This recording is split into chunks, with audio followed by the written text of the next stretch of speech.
चंद्रपूर जिल्ह्यातील धाबा गावात अळ्यायुक्त पाणी पुरवठ्याने खळबळ उडाली आहे। नळातून येणाऱ्या दूषित पाण्यामुळे नागरिकांसह जिल्हा परिषद शाळेतील विद्यार्थ्यांच्या आरोग्यावर गंभीर धोका निर्माण झालाय। या गंभीर प्रकाराकडे प्रशासन कधी दखल घेणार, पाहूया हा सविस्तर रिपोर्ट। चंद्रपूर जिल्ह्यातील धाबा गावात वार्ड क्रमांक 1 आणि 2 मध्ये नळाद्वारे अळ्यायुक्त व दूषित पाणी पुरवठा होत असल्याचा धक्कादायक प्रकार समोर आलाय। नळातून येणाऱ्या पाण्यात अळ्या आणि घाण आढळत असल्याने ग्रामस्थांमध्ये भीतीचे वातावरण निर्माण झाले असून आरोग्याबाबत गंभीर चिंता व्यक्त केली जात आहे। नागरिकांना पिण्यासाठी तसेच घरगुती वापरासाठी याच दूषित पाण्यावर अवलंबून राहावे लागत असल्याने गावकऱ्यांची मोठी गैरसोय होत आहे।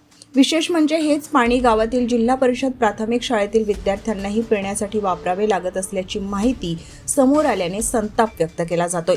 लहान विद्यार्थ्यांच्या आरोग्यावर याचा गंभीर परिणाम होण्याची भीती व्यक्त होत असून ग्रामस्थांनी याबाबत ग्रामपंचायत व संबंधित पाणीपुरवठा विभागाकडे अनेकदा तक्रारी केल्याचे सांगितले। मात्र अद्याप ठोस उपाययोजना न झाल्याने नागरिकांमध्ये नाराजी आहे। प्रशासनाने तातडीने तपासणी करून स्वच्छ पाणीपुरवठा सुरू करावा अशी जोरदार मागणी ग्रामस्थांनी केली आहे। नळाचं पाणी पिण्यासाठी सोडण्यात आलेल्या पाण्यामध्ये जंतू येत आहे, त्या कारणाने आम्ही बिमार पडू शकतो व जिल्हा मराठी शाळेमध्ये जे मुलं जातात त्यांना पण हेच पाणी पिण्यासाठी सोडतात। या पाण्यामध्ये जंतू आल्यामुळे आमचं आरोग्य धोक्यात येत आहे। त्या पाण्याची चौकशी करून काहीतरी प्रयत्न करा। नळाचं पाणी आम्ही तिथं जंतू येत आहे, कसं प्यायचं आता? आपल्या नाल्याच्या पलीकडील वार्ड नंबर 1 व 2 मध्ये जे पाणी सोडण्यात येत आहे नळाचं पाणी, त्याच्यामध्ये खूप सारे जंतू येऊन राहिले।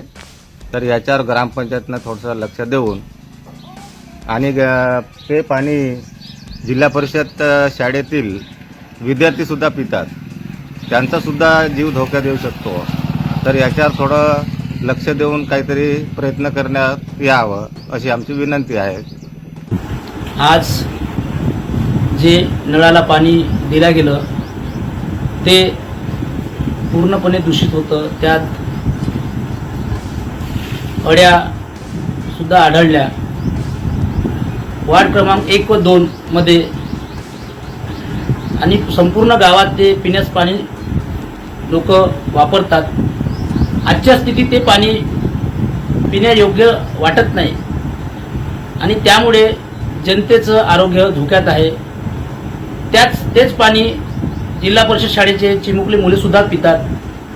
त्यामुळे आजच्या स्थितीत अशी परिस्थिती आहे की कोणाचंही त्या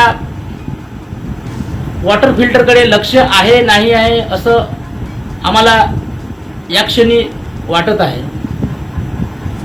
मेन सांगायचं म्हणजे मी आता आमच्या ग्रामपंचायतचे सचिव माननीय राऊत साहेब यांना विचारणा केली असता त्यांनी तात्काळ आम्ही उपाययोजना करू व तुम्हाला शुद्ध पाणी देऊ असं आश्वासन दिलं।